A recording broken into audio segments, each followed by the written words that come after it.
যে যত পাপ করেছে জীবনে, যদি একটা বার কেউ যদি আল্লাহ পাককে মন থেকে ডাকে, চোখ দিয়ে ঝরঝর করে পানি পড়ে, আল্লাহ পাককে বলে, সেজদায় গিয়ে পড়ে আল্লাহকে বলে রব্বিক ফিরলি, আল্লাহ আমাকে মাফ করে দাও, তার মনের মধ্যে যদি সততা থাকে, মন থেকে যদি সেই কথাটা বলে থাকে, আল্লাহ পাক শুধু তাকে ক্ষমাই করবেন না, তার সমস্ত গুনাহগুলোকে আল্লাহ নেকি দিয়ে পরিবর্তন করে দিয়েছে।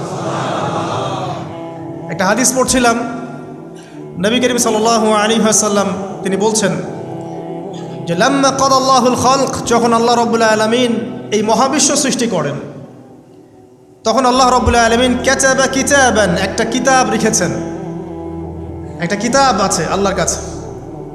কাতাবা কিতাবান ফাহুয়া ইনদাহু ফাওকাল আরশ, যেই কিতাবটা আল্লাহর নিজের কাছে আছে আরশের উপরে, সেখানে আল্লাহ পাক লিখে রেখেছেন। কি লিখেছেন? ইন্না রাহমাতি সাবাকাত গদাবি, প্রতিটা ক্ষেত্রেই আমার রহমত, আমার দয়া, আমার করুণা আমার গজবকে পরাজিত করেছে। মানে আল্লাহ রাব্বুল আলামিনের গজব এর উপরে আল্লাহ পাকের রহমত অবস্থান করছে। জীবনের কোনো ক্ষেত্রে হতাশ হওয়ার কোনো সুযোগ নাই। আজকে পারিবারিক ভাঙন বলেন, ব্যক্তি পর্যায়ের আত্মিক ধ্বংসই বলেন, সমাজের বিপর্যয় বলেন, যাই বলেন, পিছনে একটা বড় কারণ আছে। সেটা হলো আল্লাহ থেকে দূরে থাকা মানুষ, আল্লাহ থেকে হতাশ হয়ে যাওয়া। আর এই কাজটা শয়তান করিয়েছে মানুষকে আল্লাহ থেকে দূরে সরানোর জন্য। কিন্তু আল্লাহ রাব্বুল আলামিনের কাছে কেউ যদি যেতে চায়, মন থেকে যদি আল্লাহকে একটা বারও ডাকে, আল্লাহ পাক এক ডাকের মাধ্যমেও তার গুনাহ মাফ করতে পারে। দুজন ব্যক্তির ঘটনা পড়লাম। একজন ব্যক্তি প্রচণ্ড রকম আবেদ, প্রচুর ইবাদত করে। আপনারা জানেন ইবলিসও কিন্তু আবেদ ছিল, ইবলিস কিন্তু প্রচুর ইবাদত করেছে। এখন ওই ব্যক্তির একজন বন্ধু ছিল, এটা বানু ইসরাইলের ঘটনা। তো সেই বন্ধু পাপী ছিল, বিভিন্ন কবিরা গুনাহ করত। আর এই আবেদ ব্যক্তি বারবার তাকে নসিহত করত, গুনাহ ছেড়ে দাও, তুমি পাপ করছো, গুনাহ ছেড়ে দাও। তখন সেই ব্যক্তি যে পাপ করছে সে বলতো যে আল্লাহ কি তোমাকে আমার রক্ষক বানিয়েছেন? আল্লাহ কি তোমাকে আমার উপর দারোগা বানিয়েছেন? আমাকে আল্লাহর হাতে ছেড়ে দাও, আমাকে নসিহত করতে শোনা। একদিন এই আবেদ ব্যক্তি তার বন্ধুকে একটা জঘন্য পাপ করতে দেখল, এমন একটা পাপ যেটা দেখে তার মনে ধারণা আসলো এটা চরম জঘন্য একটা কাজ। তখন সে মুখ ফসকে বলে ফেলল যে আল্লাহ তোকে আর মাফ করবে না, আল্লাহ তোকে জান্নাত দিবে না। আল্লাহ রাব্বুল আলামিন মালাকুল মউতকে এই দুজনের কাছে পাঠালেন, দুজনের রূহকে কবজ করা হলো। এবার আল্লাহ পাক তার সামনে তাদেরকে উপস্থাপন করে বললেন যে তোমাকে আমার রহমত সম্পর্কে কে গ্যারান্টি দিয়েছে যে আমি কাউকে রহমত করব কি করব না? যাও, আমি তোমাকে জাহান্নামে পাঠালাম, ওই ব্যক্তি যে আমার রহমত প্রত্যাশা করেছে আমি তাকে জান্নাত দিয়ে দিলাম। দেখুন, এই হাদিসটা শুনলে মনে হয় বাহ্যিক হয়তোবা মুখের একটা কথার কারণেই সে জাহান্নামে চলে গেল। আসলে বিষয়টা এমন নয়। বিষয়টা আমি আপনাকে বোঝাচ্ছি। বিষয়টা হচ্ছে ইবলিসের মতো। ইবলিস কিন্তু শুধু মন থেকেই বলেনি যে খলাকতানি মিন নার ওয়া খলাকতাহু মিন তিন, আমি কেন তাকে সেজদা করব আদমকে? আদম তো মাটির তৈরি আর আমি তো আগুনের তৈরি। এটা ইবলিসের শুধু মৌখিক স্টেটমেন্ট ছিল না, কারণ কি ছিল? আবা ওয়াস্তাকবার, সে উদ্ধত হয়েছিল, অহংকার প্রদর্শন করেছিল। ভিতর থেকে ইন্টারনালি সে অহংকারী ছিল, সে আন্ডার এস্টিমেট করে কথাটা বলেছে, শুধু মৌখিকভাবে বলে নাই। কিন্তু ঠিক এই ব্যক্তির ঘটনা এমনই, সে মন থেকে অহংকারী হয়ে উঠেছিল, যদিও বা সে আবেদ ছিল। এখানে আমরা যারা প্র্যাকটিসিং মুসলিম হওয়ার চেষ্টা করছি, আমাদের জন্য এখানে নিদর্শন আছে। অচত নামাজ পড়েই ভেবে বসবেন না যে অনেক কিছু করে ফেলছে, এক চিল্লা দিয়ে মনে করে ফেলবেন না যে দিনের জন্য অনেক কিছু করে ফেলছে। একটা হজ করেছেন, ওমরা করেছেন, সিয়াম রেখেছেন, দিনের জন্য দান সদকা করেছেন, একটা মাদ্রাসা মসজিদ করেছেন, ভেবে বসবেন না আপনি সব অনেক কিছু করে ফেলেছেন এবং অন্যরা সব ককরোচ তেলাপোকা, ওরা জাহান্নামে যাবে, এমনটা মনে করবেন না। জানি না আমরা যে কার আমলের কতটুকু আল্লাহর কাছে কবুল হচ্ছে। তো এখানে এই ব্যক্তির সমস্যা ছিল এই, সে নিজের আমলটাকে অনেক ভারী মনে করছিল এবং সে স্টেটমেন্ট দিয়ে ফেললো যে তোকে আল্লাহ পাক মাফ করবে না।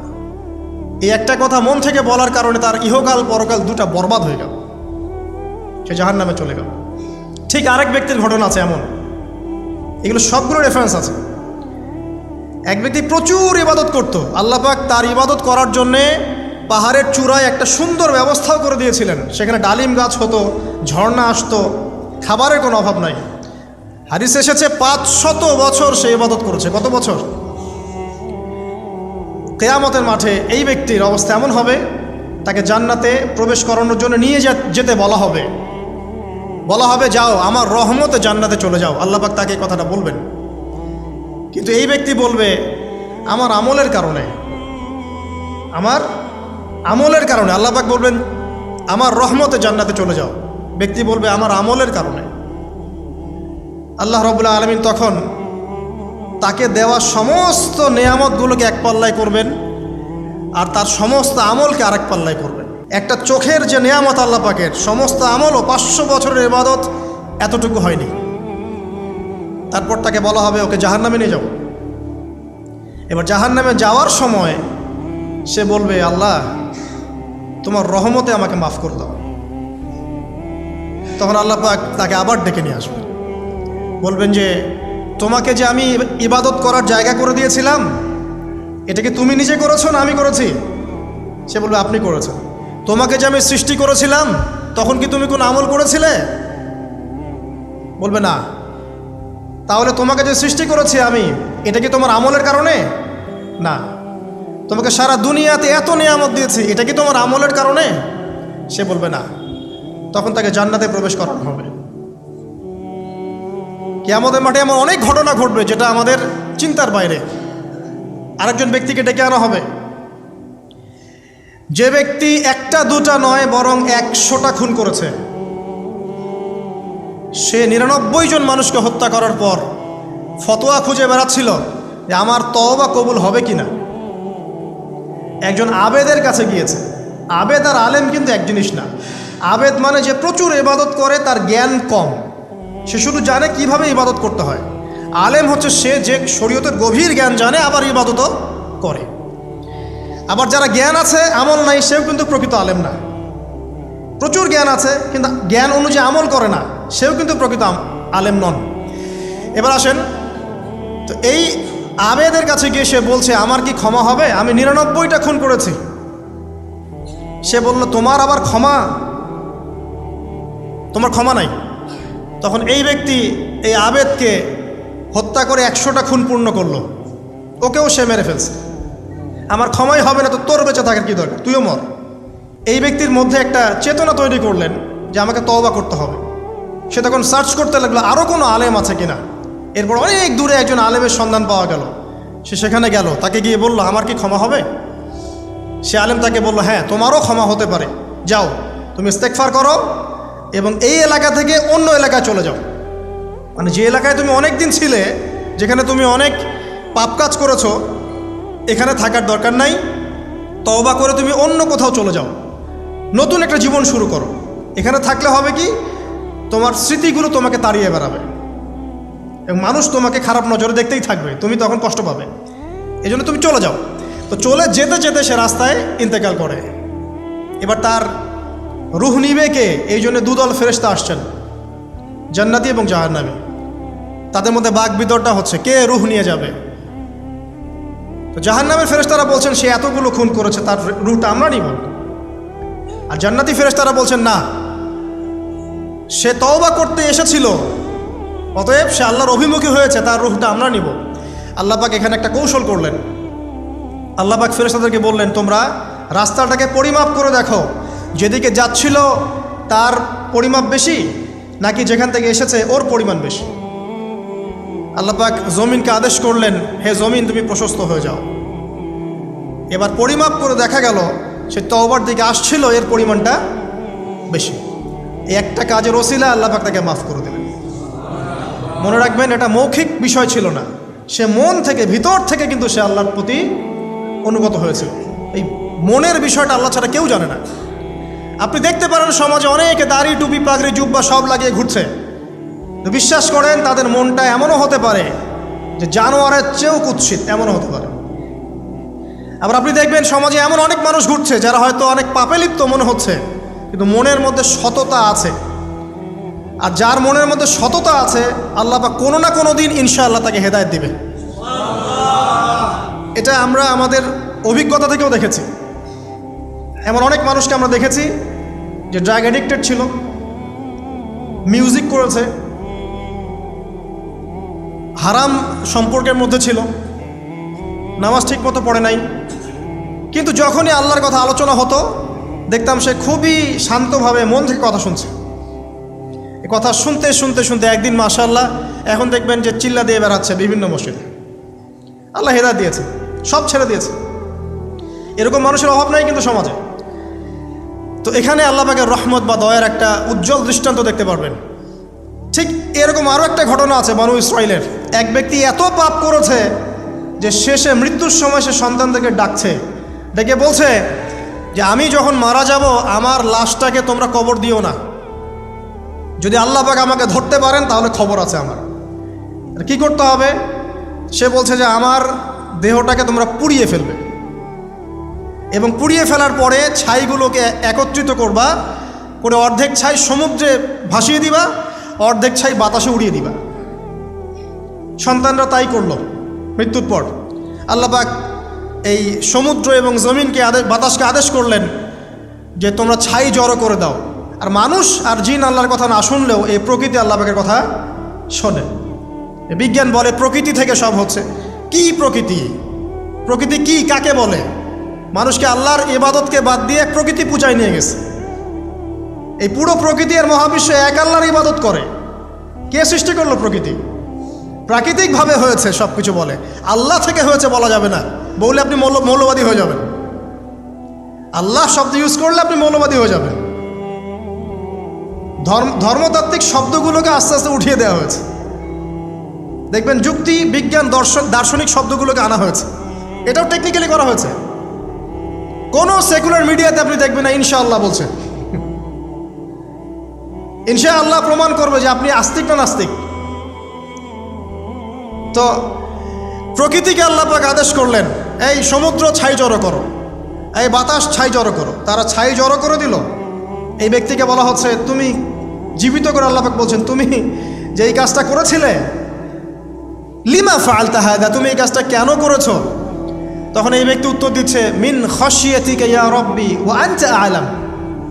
হে আল্লাহ, আমি আমার বুঝে যা এসেছে আপনার ভয়েই আমি এই কাজটা করেছি, আর আপনি খুব ভালো করেই জানেন যে আমি আপনার ভয়ে করেছি নাকি অন্য কোনো কারণে করেছি। মানে আপনি আমার মনের কথা জানেন। আল্লাহ পাক তাকে মাফ করে দিলেন। আপনাদেরকে আমি সেই ব্যভিচারী মহিলার কথাও মনে করাই, যে ছিল একজন প্রস্টিটিউট মহিলা, পতিতা, যেটা আমরা বলি সমাজের ভাষায়। যদিও এখন নতুন শব্দ এসেছে সেক্স ওয়ার্কার বা যৌনকর্মী, এবং এগুলোকে আমরা এখন প্রমোট করছি। আমরা এখন অশ্লীলতাকে প্রমোট করছি। এই কথা বলতে আমাদের বুক কাঁপা উচিত নয় যে আমরা এখন অশ্লীলতাকে প্রমোট করছি। আমরা এখন কাপড় খোলার সংস্কৃতির দিকে যাচ্ছি। যে কাপড় খুলে দিয়েছিল ইবলিস। ইবলিস আমাদের বাবা মার কাপড় জান্নাতে খুলে দিয়েছিল। এটা কি জানেন? ফল খাওয়ার পরে এই ফল খেতে কে প্রলুব্ধ করেছে? ইবলিস। গাছের কাছে গিয়ে ফল ভক্ষণ করার পর সর্বপ্রথম আমাদের পিতামাতার গা থেকে কাপড় খুলে পড়ে গেছে। তা আমাদের পিতামাতাকে মহাবিশ্বে নগ্ন করে দিয়েছে ইবলিস, আর তার অনুসারীরা এই জমিনে আদম সন্তানদেরকে নগ্ন করছে এখন। অতএব এই যে একটা ট্রেন্ড এখন চলছে, দেখবেন হারাম রিলেশনশিপকে মিডিয়ার মধ্য দিয়ে প্রমোট করা হচ্ছে। মনে হয় একটা স্বাভাবিক বিষয়, কোনো বিষয় না এটা, যে কেউ জেনাই করতে পারে। জেনা, পর্ন খুব নর্মাল। হালালভাবে যদি আপনি বিয়ে শাদী করতে যান তখন সমস্যা হচ্ছে।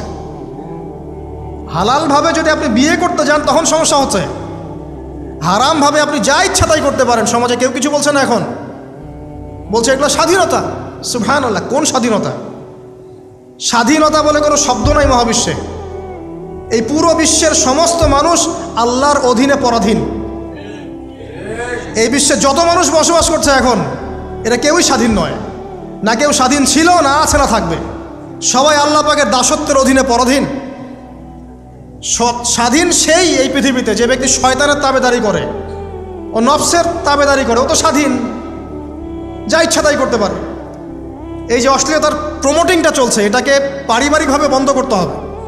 আল্লাহ পাক আমাদেরকে বোঝার তৌফিক দান করুন। এগুলো যত বাড়বে সমাজে মহামারী আসবে, দেখে নিয়েন মহামারী আসবে, দুর্ভিক্ষ আসবে, সমাজে এমন সব রোগ ব্যাধির জন্ম হবে যেগুলো নামও শোনে নাই মানুষ কখনো, এবং সামনে ভূমিধস অপেক্ষা করছে, এগুলো আসবে। যাই হোক, ওই মহিলা, যে ব্যক্তি একজন যৌনকর্মী ছিল, বা যেটা আমরা বলি ব্যভিচারিণী মহিলা ছিল, একটা কুকুরকে দেখেছে সে পানি পান করার জন্য তৃষ্ণার্ত, সে এটাতে মায়া করে দয়া করে তার মোজাটাকে নামিয়ে এই কূপ থেকে পানি উঠিয়ে কুকুরকে পান করিয়েছে। এই একটা কাজের বদৌলতে আল্লাহ রাব্বুল আলামিন এই ব্যভিচারী মহিলাকে মাফ করে জান্নাত দিয়ে দিয়েছে। হাদিসে এটাও এসেছে, নবী সাল্লাল্লাহু আলাইহি ওয়াসাল্লাম বলেছেন, ইরহামু মান ফিল আরদ, তোমরা সবাই জমিনবাসীর প্রতি রহম করো। জমিনে মুসলিমই থাকতে হবে, তাদের প্রতি রহম করতে হবে এমন নয়, জমিনবাসী যারাই আছে সবার প্রতি রহম করো, জাতি ধর্ম বর্ণ নির্বিশেষে, এমনকি পশু পাখির প্রতিও দয়া করো। ইরহামু মান ফিল আরদ, জমিনে যারা আছে সবার প্রতি রহম করো। ইয়ারহামুকুম মান ফিস সামা, যিনি আসমানে আছেন তিনি তোমাদের প্রতি রহম করবে ইনশাআল্লাহ। ইসলাম এই কথাগুলো বলেছে 1400 বছর আগে। আজকের এই বিশ্বের সোকল্ড এই মডার্ন বিশ্বে, যেখানে মানুষের রক্তের কোনো দাম নাই, সেখানে ইসলাম পশু পাখির অধিকার নিয়ে কথা বলেছে 1400 বছর আগে। কাদেরকে কি শিখাতে আসেন? কোরআন এবং সুন্নাহর বাইরে অভ্রান্ত সত্যের কোনো উৎস আছে? এখানে যা আছে তাই চূড়ান্ত। মানতে চাইলে মানেন, না মানতে চাইলে জাহান্নামে যান, কেউ তো বাধ্য করছে না। লাকুম দীনুকুম ওয়ালিয়া দিন। আল্লাহ পাকের রহমত দেখেন, আরেকটা ঘটনা আছে এমন, একটা বিড়ালকে বেঁধে রেখেছিল এক মহিলা, খাবার দেয় নাই, কষ্ট দিয়েছে। একটা বিড়ালকে খাবার না দিয়ে কষ্ট দেওয়ার কারণে এই মহিলাকে আল্লাহ পাক জাহান্নামে পাঠিয়েছে। এরকম কত ঘটনা আছে, এই ঘটনাগুলো হাদিসের পাতায় বর্ণিত আছে। কোরআনে কি বলছে দেখুন। কোরআনের আমি কয়েকটা পয়েন্ট আপনাদেরকে খালি বলছি, এটা নিয়ে আমি সকালে ভাবছিলাম। আল্লাহ পাক আদম আলাইহিস সালামকে সৃষ্টি করেছেন আমরা সবাই জানি, কিন্তু আল্লাহ পাক সূরা সদের মধ্যে বলছেন ইবলিসকে, হে ইবলিস, তোমাকে কিসে বারণ করলো আদমকে সেজদা করতে, যে আদমকে আমি নিজের হাত দিয়ে সৃষ্টি করেছি। আল্লাহ রাব্বুল আলামিন যে আমাদেরকে এত যত্ন করে ভালোবেসে সৃষ্টি করেছেন, এটা কি আল্লাহ পাকের দয়ার নিদর্শন নয়? মহাবিশ্বের অন্য কোনো মাখলুক সৃষ্টির ব্যাপারে আল্লাহ পাক বলেন নাই খলাকতু বিয়াদাই, আমি নিজ হাতে তাকে সৃষ্টি করেছি। শুধু সৃষ্টি নয়, সৃষ্টি করার পর আল্লাহ পাক তাকে সমস্ত নাম শিক্ষা দিয়েছেন। এই যে জ্ঞান শিক্ষা দেওয়া, জ্ঞান, এটা আল্লাহ পাকের সবচেয়ে বড় নিদর্শনগুলোর মধ্যে অন্যতম। এবং আল্লাহ পাকের সবচেয়ে বড় দয়া, আমার মত এটা, মানব জাতির উপরে আল্লাহ পাকের সবচেয়ে বড় দয়াটা হচ্ছে কি জানেন? আল্লাহ পাক আমাদেরকে জ্ঞান শিক্ষা দিয়েছেন, ওহী নাজিল করেছেন। এটা সব কিছুর ঊর্ধ্বে। কারণ আপনি তওবা করবেন, জ্ঞান লাগবে। নামাজ পড়বেন, জ্ঞান লাগবে। রোজা রাখবেন, জ্ঞান লাগবে। জাকাত দিবেন, ইলম লাগবে। আপনি দিনের যে কোনো আমল করেন, ইলম লাগবে। জান্নাত জাহান্নামের পথ খুঁজে পেতে হলে ইলম লাগবে। দেশ চালাবেন, ইলম লাগবে। অর্থনীতি চালাবেন, ইলম লাগবে। ইলম ছাড়া কিছু নাই, ইলমের উপরে কিচ্ছু নাই। এই ইলমটা আল্লাহ পাক কাকে শিক্ষা দিয়েছেন? আদম আলাইহিস সালামকে। আমরা তো শিখেছি সমাজবিজ্ঞান বইগুলোতে যে আমাদের পূর্বপুরুষরা নাকি গুহায় থাকতো, আর গাছের ছাল পাতা খেয়ে থাকতো, তাই না? লতা পাতা খেয়ে থাকতো, গাছের ছাল পাতা খেয়ে পোশাক পরতো আর কি। বোগাস, ডাহা, মিথ্যা কথা। আল্লাহ রাব্বুল আলামিন সূরা বাকারা এবং সূরা আরাফ পড়ে দেখেন, আল্লাহ পাক বলছেন যে আদম আলাইহিস সালামকে আল্লাহ পাক সমস্ত নাম জ্ঞান শিক্ষা দিয়েছেন। মহাবিশ্বের যে প্রয়োজনীয় জ্ঞানগুলো আছে সেগুলো আল্লাহ পাক আদমকে শিখিয়েছেন আলাইহিস সালাম। ওয়াল্লামা আদামাল আসমাআ কুল্লাহা, আল্লাহ পাক আদমকে সমস্ত নাম শিক্ষা দিয়েছেন। আমাদের পিতা মাতারা মূর্খ ছিলেন না, তারা সৃষ্টি থেকেই জ্ঞানী ছিলেন। আদম আলাইহিস সালামের পারমাণবিক বোম বানানোর কোনো প্রয়োজন ছিল না, ছিল? বানান নাই। আপনার মধ্যে এই জ্ঞানটা আসছে কিভাবে? বাই ডিএনএ আপনি জ্ঞান পাচ্ছেন, কারণ আমরা আদম সন্তান।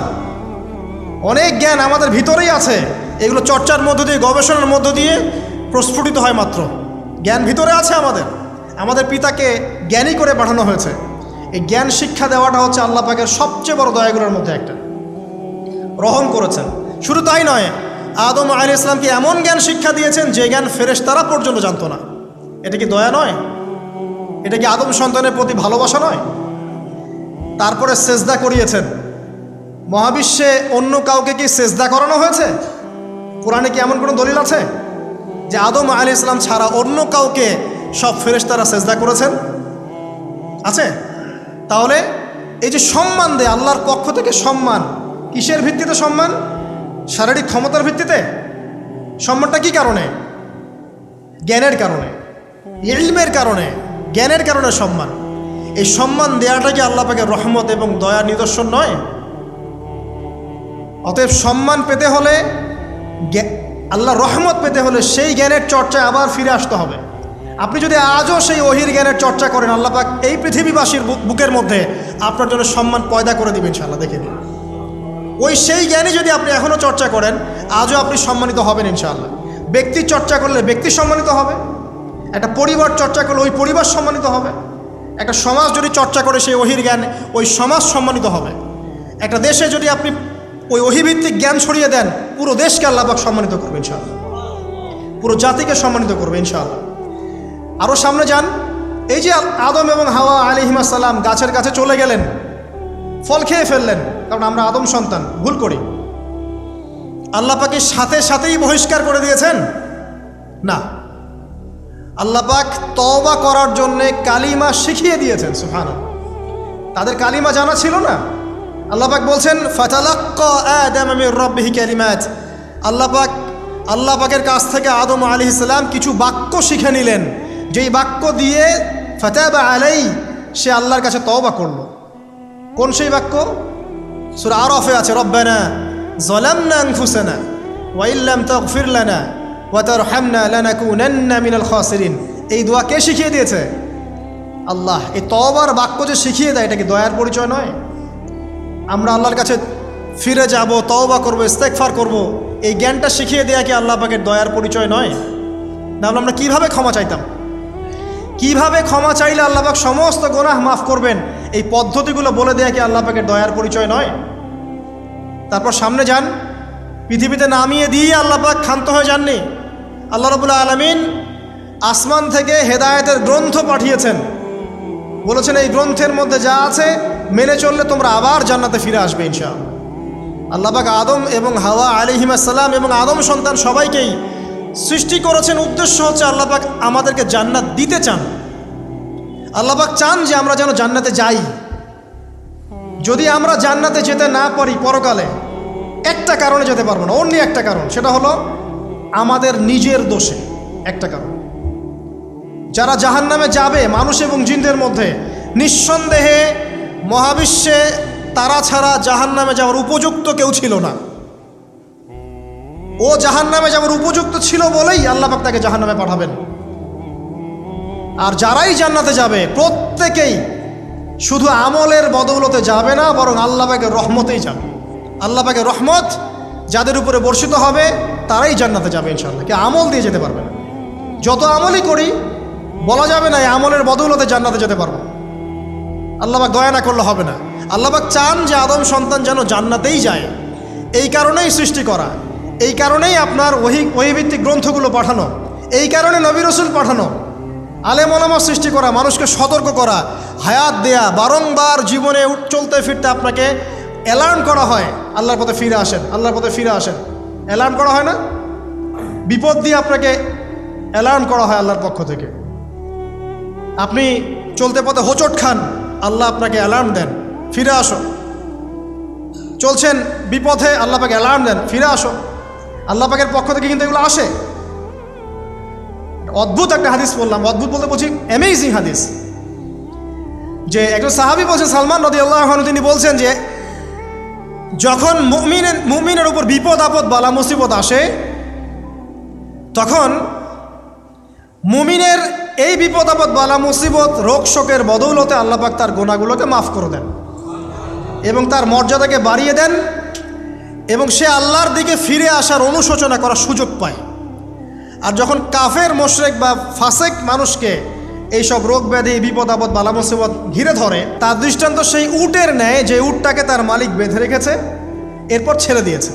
সে উটটা বুঝতেও পারলো না কেন তার মালিক তাকে বেঁধে রাখলো আর কেনই বা তাকে ছেড়ে দিল। কথাটা কি বুঝতে পারছেন? যারা আল্লাহ দ্রোহী তাদের উপর যখন বিপদ আপদ বালা মুসিবত আসতে থাকে তারা বুঝে না যে কী জন্যে আসলো আর কেন চলে গেল। কিন্তু মুমিন ব্যক্তি যারা মুসলিম আল্লাহর অনুগত তাদের বিষয়টা হচ্ছে এমন, বিপদ আপদ বালা মুসিবত রোগ ব্যাধি তাদেরকে আল্লাহর দিকে ফিরিয়ে নিয়ে আসবে ইনশাআল্লাহ। দেখুন, এই যে পৃথিবীতে নামিয়ে দেয়া, এরপর আল্লাহর পক্ষ থেকে ঐশী গ্রন্থগুলো পাঠানো, নবী রসুল পাঠানো, আলেম ওলামা পাঠানো, আপনাকে হায়াত দেয়া, আপনাকে রিজিক দেয়া, এই শ্বাস নেওয়ার ক্ষমতা দেয়া, আপনাকে জ্ঞান বুদ্ধি দেয়া, বিবেক দেয়া, যে আমি তার পাশে লাউ গাছ উৎপন্ন করলাম। কোন গাছ? খেতে পারেন এর শাক এবং এই যে ফল, এটার মধ্যে নিঃসন্দেহে এমন এমন কিছু উপাদান আছে যেটা হয়তো আমরা জানিও না, আবিষ্কার করা হয়নি। তিনি সুস্থ হয়ে গেলেন আলহামদুলিল্লাহ। কোথায় যাবেন? যে কোনো জায়গায় যান। নবী ঈসা আলাইহিস সালামকে চতুর্দিক থেকে আক্রমণ করছে ইহুদিরা। আল্লাহ রাব্বুল আলামিন তাকে এমন হেফাজত করলেন, তার কাছে তাকে উঠিয়ে নিলেন। এটা কি দয়ার পরিচয় নয়? এই যে একটু আগে তেলাওয়াত করলো শুরুর আগে নবী মূসা আলাইহিস সালামের ঘটনা। বনু ইসরাইল একটার পর একটা অবাধ্যতা করেই গেছে। আল্লাহ পাক তারপরেও তাদের কাছে নবী পাঠিয়েছেন, নবী মূসাকে পাঠিয়েছেন। ফেরাউনের মতো জালেম শাসকের হাত থেকে বনু ইসরাইলকে আল্লাহ পাক উদ্ধার করেছেন। এটা কি দয়ার পরিচয় নয়? নবী মূসা আলাইহিস সালাম গাছের নিচে বসে আছেন, খাবার নাই, বাসস্থান নাই, কিচ্ছু নাই, বরং তার গায়ে একটা অপবাদ দেওয়া হয়েছে যে তিনি নাকি একজন মানুষকে খুন করেছেন। অথচ তার ইন্টেনশন সেটা ছিল না। তিনি একটা ঘুষি দিয়েছেন লড়াই থামানোর জন্যে, ওই এক ঘুষিতেই সেই ব্যক্তি ডেড। এবার তিনি গাছের নিচে বসে দোয়া করছেন, রব্বি ইন্নী লিমা আনজালতা ইলাইয়া মিন খাইরিন ফাকির। আল্লাহ, আমি নিঃস্ব অসহায় হয়ে এখানে বসে আছি, তুমি আমার উপর তোমার যে রহমত পাঠাবে আমি তার ভিখারি হয়ে বসে আছি। দোয়া করার সাথে সাথেই ওই শুআয়ব আলাইহিস সালামের মেয়ে হেঁটে হেঁটে চলে আসলো। তিনি স্ত্রী পেলেন, তিনি শ্বশুর পেলেন, একজন নবী পরিবার পেলেন, বাসস্থান পেলেন, চাকরি পর্যন্ত পেলেন। 8 বছর তিনি রাখালি করেছেন শুআয়ব আলাইহিস সালামের ফার্মের মধ্যে। দয়া মুহূর্তেই চলে আসবে, শুধু আল্লাহর দিকে অভিমুখী হলেই হয়, এগুলো দয়া। আইয়ুব আলাইহিস সালামের কথা মনে আছে না? দীর্ঘদিন রোগে ভুগছেন, চিকিৎসা হচ্ছে না, ভালো হচ্ছে না, শেফা হচ্ছে না। এখানে যারা আধ্যাত্মিকত্ব নিয়ে পড়াশোনা করেন, লেখালেখি করেন, তারা বলেছেন তাদের কিছু কিতাবের মধ্যে, রোগটা যখন এমন একটা পর্যায়ে চলে আসলো যে তিনি জিহ্বাটা নড়াতে পারছেন না, কারণ তিনি আল্লাহ পাকের জিকির করতে প্রচণ্ড ভালোবাসতেন। এক পর্যায়ে রোগটা এমন একটা জায়গায় চলে আসলো যে জিহ্বাটা তিনি নড়াতে কষ্ট হচ্ছে। তখন গিয়ে তিনি বলছেন, রব্বি আন্নী মাসসানি আদ-দুররু ওয়া আনতা আরহামুর রাহিমিন। হে আল্লাহ, আমাকে কষ্ট স্পর্শ করেছে, আর তুমি তো ক্ষমাকারী, রহমকারীদের মধ্যে সর্বশ্রেষ্ঠ রহমকারী। আমি জিকির করতে পর্যন্ত পারছি না, আল্লাহ আমার রোগটা শেফা দিয়ে দাও। বলার সাথে সাথে আল্লাহ রাব্বুল আলামিন প্রস্রবণ ঝর্ণা তৈরি করলেন, এখানে গোসল করো, শেফা হয়ে গেল। এগুলো কি রহমতের পরিচয় নয়? এখানে এক শ্রেণীর স্কলার এমনও বলেছেন, আজকে আমরা যারা বাহ্যিক সৌন্দর্য নিয়ে বেশি গর্ব করি আর কি, আত্মিক সৌন্দর্যের চাইতে বাহ্যিক সৌন্দর্য নিয়ে যারা বেশি গর্ব করি, যদি আল্লাহ পাক আমাদের পোশাকটাকে পরিবর্তন করে দেন, আত্মাটাকে দেহের পোশাক দেন আর দেহটাকে আত্মার পোশাক বানায় দেন, তাহলে দুর্গন্ধে কি আমাদের সামনে আসতে যাবে না? কথা আপনারা বুঝতে পারছেন না? আইয়ুব আলাইহিস সালামের আত্মাটা ছিল পবিত্র, পরিশুদ্ধ, তার দেহের মধ্যে রোগ হয়েছিল। আর এই পুরো বিশ্বের ম্যাক্সিমাম লোকের মানুষের রোগ এখন আত্মায়, দেহে নয়। আবার বলছি, হয়তো বুঝতে পারছেন না। আইয়ুব আলাইহিস সালামের রোগটা হয়েছিল দেহে, বাইরে। তার আত্মা ছিল পবিত্র, পরিশুদ্ধ আত্মা। দেহের রোগের একটা পর্যায়ে যখন জিহ্বাটায় ইফেক্ট হলো, তখন জিকির করতে তার কষ্ট হচ্ছে, তখন তিনি দোয়া করছেন, আল্লাহ আমার এই রোগটাকে শেফা দিয়ে দাও। আর এখনকার পুরো জেনারেশন, এই সভ্যতার রোগ হচ্ছে ভিতরে, আত্মায়। দেহের রোগের চাইতে এদের আত্মার রোগটা বেশি। এখন এই আত্মাটাকে যদি দেহ বানিয়ে দেওয়া হয় আর দেহটাকে আত্মার পোশাক পরিয়ে দেওয়া হয়, দুর্গন্ধে কেউ সামনে আসতে চাবে না এখন। তাই আইয়ুব আলাইহিস সালামের সেই দোয়া এখন আমাদের বেশি করা উচিত। রব্বি আন্নী মাসসানি আদ-দুররু ওয়া আনতা আরহামুর রাহিমিন। আল্লাহ, আমাদের আত্মায় রোগ এসেছে, এটাকে তুমি শেফা দাও। দেহের রোগ লেস ইম্পর্টেন্ট, আত্মার রোগটা বেশি ইম্পর্টেন্ট। এরকম নিদর্শন কোরআনের পাতায় পাতায় ছড়িয়ে আছে। আসহাবুল কাহাফ, পুরো সমাজ ওদেরকে মেনে নিচ্ছে না, গুহায় চলে গেলেন, ঘুম পাড়িয়ে দিলেন আল্লাহ পাক। 309 বছর, কত বছর? 309 বছর একটা দোয়ার বদৌলতে। তারা বলেছিল রব্বানা আতিনা মিন লাদুনকা রাহমা ওয়া হাইয়্ লানা মিন আমরিনা রাশাদা। আল্লাহ পাক শুধু ঘুম পাড়িয়ে রাখলেন না, তাদের মধ্য দিয়ে আল্লাহ পাক পুরো একটা সভ্যতাকে হেদায়েত করে দিলেন। আলহামদুলিল্লাহ। যে সভ্যতা বিশ্বাস করতো না যে পরকাল বলে কিছু আছে, দাকিয়ানুস বাদশার সেই জুলুম থেকে আল্লাহ পাক এই 10 জন বা 9 জন যুবককে বাঁচালেন, ওদেরকে কিয়ামত পর্যন্ত কোরআনের পাতায় স্থান দিলেন, নিদর্শন বানালেন এবং তাদের মধ্য দিয়ে একটা পুরো সভ্যতাকে হেদায়েত দিলেন। সুবহানাল্লাহ। যেখানে যাবেন এই নিদর্শন। আর কার কথা বলবো? জুলকারনাইন, মনে আছে? কোন সূরা আছে জুলকারনাইনের কথা? সূরা কাহফ। আল্লাহ পাক তাকে এমন রহমত করেছিলেন যে মাশরিক মাগরিব মানে পূর্ব পশ্চিম পর্যন্ত তাকে রাজত্ব দিয়ে দিয়েছে। আজকে তো আমরা এই সামান্য একটু ক্ষমতা পেলেই আমাদের কেউ চেনে না, গায়ে হাতি দেওয়া যায় না, ঠিক আছে? মানে তখন সে নিজেকে মনে করে যে সে এই পৃথিবীর সব কিছু, বাকি মানুষ আর মানুষ না। ক্ষণস্থায়ী সামান্য একটু ক্ষমতা দিয়ে দেখবেন আমাদের অবস্থা খারাপ। প্রত্যেকের ধর্মতাত্ত্বিক ক্ষেত্রেও যদি কাউকে আপনি একটু ক্ষমতাধর আলেম মনে করেন, দেখবেন অহংকারে বাঁচতেছে না। কারো একটু পপুলারিটি হয়ে গেছে, দেখবেন অহংকারে বাঁচতেছে না। আইওয়াশ শোডাউনের জামানা তো এটা, যে যত পারে মানুষকে দেখাতে পারলে বাঁচে আর কি। কাজ হবে 5%, 95% হচ্ছে আইওয়াশ। যে কোনো জায়গায়, ধর্মতাত্ত্বিক জায়গা বলেন, social, economical, political, world affairs, কাউকে যদি আল্লাহ পাক যাররা পরিমাণ একটু ক্ষমতা দিয়ে দিয়েছেন, ব্যাস তাকে আর চেনা যায় না।